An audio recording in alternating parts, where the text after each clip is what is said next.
वाले हैं कि 5G काम कैसे करता है। तो इसकी स्टार्टिंग कहाँ से हुई, 1G कैसे आया, 2G कैसे आया, 3G 4G एंड एट्सेट्रा। तो इन सभी को XYZ सभी के बारे में आज हमको जानकारी लेनी है। तो चलिए स्टार्ट करते हैं बिना समय गवाए। तो सबसे पहले हम जानेंगे कि कब से स्टार्ट हुआ ये सब। तो दोस्तों ये 1979 से स्टार्ट हुआ ये सब। 1979 में हमें 1G मिला। तो सबसे पहले हम सब कुछ लिख लेता हूँ। उसके बाद 1G का मतलब होता है फर्स्ट जनरेशन, 2G का मतलब सेकंड जनरेशन, 3G का मतलब थर्ड जनरेशन, 4G का मतलब फिफ्थ जनरेशन और 5G का मतलब फिफ्थ जनरेशन होता है। और ये 5G हमको 2022 में मिला। इसमें जो भी फीचर्स होंगे आगे मैं आपको बता दूंगा इसमें। तो इसमें क्या होगा ना, ये 1979 में आपको 1G मिला, 1992 में आपको 2G मिला। तो 1979 में जब 1G मिला तो इसमें केवल एक ही सुविधा अवेलेबल थी, जिससे हम केवल वॉइस कॉलिंग ही बात कर सकते थे। इसके अलावा हम लोग कुछ नहीं कर सकते थे। उसके बाद हमें 1992 में 2G मिला। तो 2G जब मिला हमको तो उससे वॉइस कॉलिंग एंड SMS भी भेज सकते थे, एक सुविधा और है। उसके बाद जब हमको 2000 में 3G मिला, उसके बाद 3G में हम वॉइस कॉलिंग कर सकते थे, SMS भेज सकते थे, फोटो भेज सकते थे। 2010 में 4G आया तो उसमें 3-4 सुविधाएं अवेलेबल हुई, जैसे हम वॉइस कॉलिंग कर सकते थे, SMS भेज सकते थे, फ़ोटो भेज सकते थे एंड वीडियो कॉलिंग भी बात कर सकते। लेकिन अब इस फिफ्थ जनरेशन में जो है, जो अभी 2022 में हमको मिल चुका है कुछ डेवलपमेंट शहरों के अंदर, जैसे मुंबई, दिल्ली, कोलकाता, इन सब 10 शहरों में लगभग मोदी जी ने अभी लॉन्च कर दिया 5G। तो आप अगर दिल्ली मुंबई में होंगे तो शायद 5G का आपको बेनिफिट मिल रहा होगा। तो चलिए हम स्टार्ट करते हैं कि कैसे ये सब 5G कैसे काम करता है और ये किस रूप में काम करता है। तो चलिए हम स्टार्ट करते हैं। तो सबसे पहले हम सब कुछ मैंने आपको फिगर बनाया है, तो हम बताएंगे कि ये 5G ये जो नेटवर्क होता है काम कैसे। तो सबसे पहले ये जो नेटवर्क होते हैं ये फ्रीक्वेंसी के रूप में काम करते हैं और इनकी स्पीड बहुत ही ज़्यादा होती है। तो सबसे पहले मान लिया सपोज दैट ये आप दिल्ली में हैं और ये मुंबई में है। तो इनको जब आप कॉल लगाएंगे तो सबसे पहले जब आप कॉल लगाएंगे तो आपके नज़दीकी टावर में, जो भी कंपनी का आपने सिम लिया होगा उस कंपनी के नज़दीकी टावर में आपकी फ्रीक्वेंसी जाएगी। उसके बाद उस फ्रीक्वेंसी को, ये टावर्स जो होते हैं इसमें ऑप्टिकल फाइबर केबल्स लगी होती हैं जो ज़मीन के अंदर से होते हुए किसी एक कॉल सेंटर में जाती हैं। उसके बाद जब वो कॉल लगाएंगे तो ये आपका कॉल ऐसे ऑप्टिकल फाइबर केबल से होता हुआ एक कॉल सेंटर में आएगा। उसके बाद ये सभी ऑटोमेटिक होता रहता है।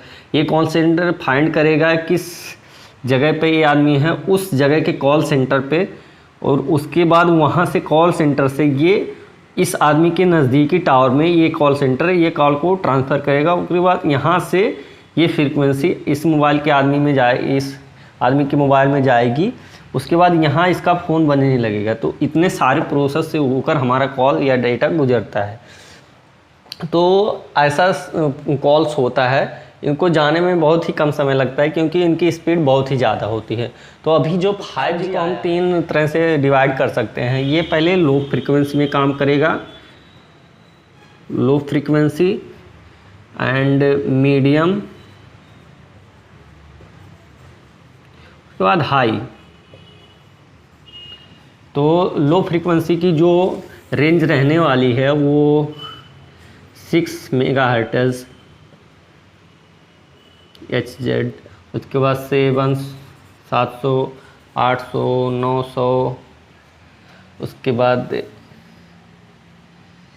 1800, 2300, उसके बाद मीडियम की आ जाती है, ये 3300 रहने वाली है मेगाहर्ट्ज़ MSZ। उसके बाद सबसे हाई जो होने वाली है वो माने 24 गीगाहर्ट्ज़ से लेकर लगभग 30 गीगाहर्ट्ज़, 24 गीगाहर्ट्ज़ रहने वाली है।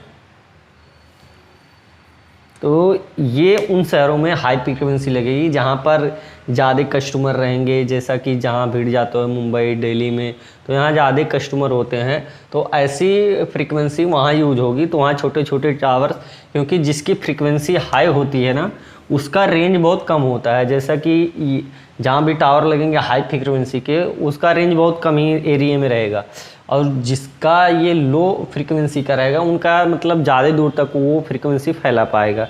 तो ऐसा रहता है, आपने अगर 12th क्लास में पढ़ा होगा 11th या 12th में, तो उसमें ये दिया गया है कि जिसकी फ्रीक्वेंसी ज़्यादा होती है उसका रेंज कम होता है, और जिसकी फ्रीक्वेंसी कम होती है उसका रेंज ज़्यादा होता है। तो इस तरह से हमारे ये 5G नेटवर्क्स काम करते हैं। और इसके बाद 5G की आने से और सारी आपको स्पीड मिलेगी। जैसे अभी 4G के आने से हमको लगभग 1 GB की स्पीड मिल रही थी, तो अभी इसको आने पर आपको लगभग 10 GB की पर सेकंड की स्पीड मिल सकती है। और अनुमान तो यही लगाया जा रहा है कि आपको अगर कोई भी वीडियो फाइल डाउनलोड करनी होगी तो 3-4 मूवी आप एक साथ ही डाउनलोड कर सकते हैं।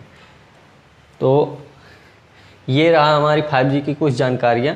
अगर वीडियो अच्छी लगी तो आप वीडियो को लाइक कीजिए और चैनल को सब्सक्राइब कीजिए। अब मिलते हैं हम किसी नेक्स्ट वीडियो में किसी नेक्स्ट टॉपिक के साथ। तब तक के लिए जय हिंद, जय भारत।